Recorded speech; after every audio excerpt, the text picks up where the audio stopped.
સુરતમાં ભારતની સૌથી મોટી મહિલા કાવડ યાત્રાનું આયોજન કરવામાં આવ્યું। મધર મહિલા ચેરિટેબલ ટ્રસ્ટ દ્વારા ભવ્ય મહિલા કાવડ યાત્રાનું આયોજન કરવામાં આવ્યું। 5000 મહિલાઓ કાવડ યાત્રામાં જોડાઈ। વરાછાના સિદ્ધકુટીર મંદિરથી કાવડ યાત્રા નીકળી જલક્રાંતિ મેદાન ખાતે પહોંચી હતી, જ્યાં તમામ મહિલાઓએ માટીમાંથી તૈયાર કરાયેલા પાર્થેશ્વર શિવલિંગનું પૂજન કર્યું હતું।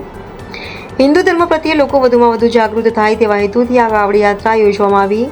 શહેર ભાજપ અધ્યક્ષ પરેશ પટેલ, મેયર દક્ષેશ માવાણી, MLA સંગીતા પાટીલ ઉપસ્થિત રહ્યા। સાથે જ બારડોલીના સાંસદ સભ્ય પ્રભુ વસાવા, ધારાસભ્ય કુમાર કાનાણી સહિતના રાજકીય આગેવાનો ઉપરાંત સાધુ સંતો ઉપસ્થિત રહ્યા હતા। ઓમ ગુરુજીની ઉપસ્થિતિમાં શિવ પૂજાના કાર્યક્રમનું આયોજન કરવામાં આવ્યું।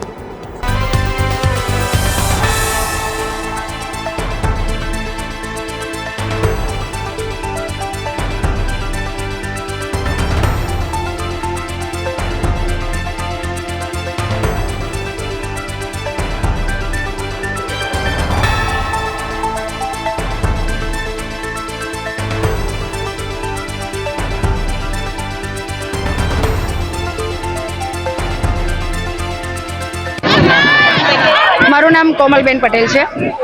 મધર મહિલા ચેરિટેબલ ટ્રસ્ટમાં અત્યારે હું પ્રમુખ તરીકેની જવાબદારી નિભાવી રહી છું। કાર્યક્રમમાં તો દર વર્ષે અમે મહિલાઓની કાવડ યાત્રા કરી અને અહીંયા એકત્રિત થયા છે।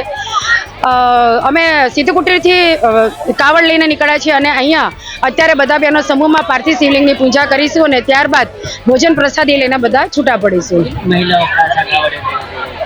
આ કાવડ યાત્રામાં ગત વર્ષે 3600 જેટલી બહેનોનું અમે રજીસ્ટ્રેશન કરેલું હતું, પણ રજીસ્ટ્રેશન કરતાં વધારે જ બહેનો કાયમ જોડાય છે। ત્યારે આ વર્ષે 5000 બહેનોનું અમે રજીસ્ટ્રેશન કર્યું છે આધાર કાર્ડની ઝેરોક્ષ સાથે। પણ મને એવું લાગી રહ્યું છે કે આજે 5000થી પણ વધુ બહેનો આજે આ કાવડ યાત્રામાં જોડાઈ છે।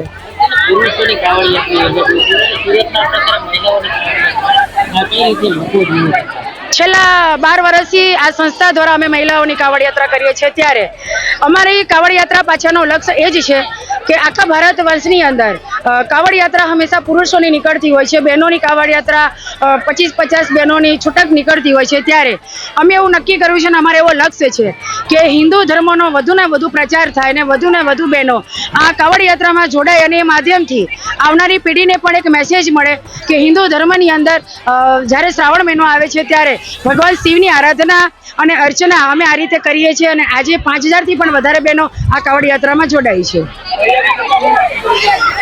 તૈયારી છેલ્લા 2 મહિનાથી અમે આ કાવડ યાત્રાની કરી રહ્યા છે। આ કાવડ યાત્રા માટે અલગ અલગ મંડળોની બહેનો અમારી સાથે જોડાઈ છે। ત્યારે 82થી પણ વધુ મંડળો આ કાવડ યાત્રામાં આજે જોડાયા છે।